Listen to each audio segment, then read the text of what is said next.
President of the Irish Nurses and Midwives Organisation, and I'd just like to formally thank you for taking the time to meet with us this morning before we start our proceedings for the next 3 days for conference.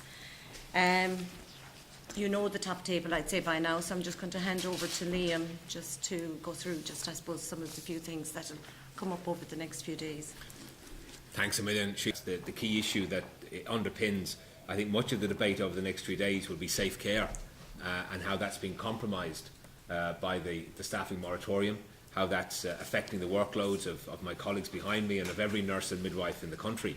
I think some figures which are not ours, but which are the HSE's, are relevant. Well, the bed closures, I was just speaking to Fergal there, by our count 1,776 beds closed at the moment across the country.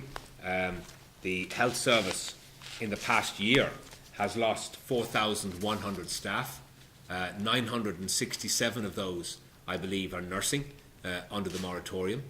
And all the while that this is happening, for example, the number of people on trolleys in the first 3 months of this year is increased by 16% this year compared to last year. And from this year compared to the year that it was declared a national emergency, it's gone up by 52%. So I think someone, and our members do it more eloquently than we can, is going to have to answer the question, when is this going to stop?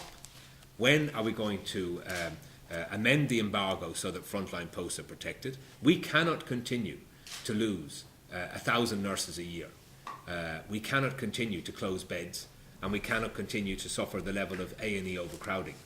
And I suppose that is why, from our perspective, there is a motion going to conference, a number of motions, but this is one where we're calling for the introduction of legislation which would guarantee nurse and midwife patient ratios relevant to the acuity of the patients, the needs of the patients and so on, and those ratios to be determined by the nurse in charge of the ward or the midwife in charge of the ward, because it is the only way, in our view, based upon the current policy and ideology that prevails, that nurses and midwives in the front line will be able to take charge back of the patient care environment that they have to manage, is to have it underpinned by legislation and to have it copper fastened by legislation. So we expect that will be an interesting debate. There are models of that in Australia, there are models of that in America, there are other models which in Canada and so on to a lesser extent. But we believe, based upon the circumstance in Ireland now with the crude moratorium,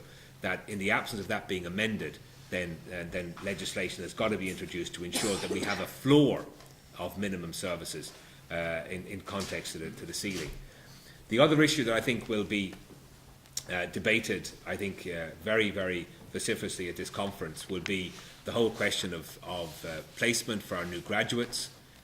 We have 1,600 more graduates coming out next September.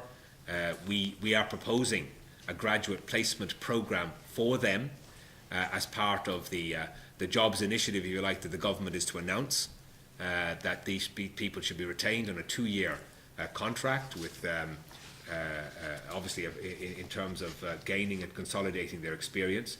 That's for debate as well. And we think that's vital based upon we have one asset in Ireland, which is that we educate enough nurses to meet our needs. We have to retain them because of the worldwide shortage of nurses. And we believe a graduate placement programme will have a very positive effect upon that.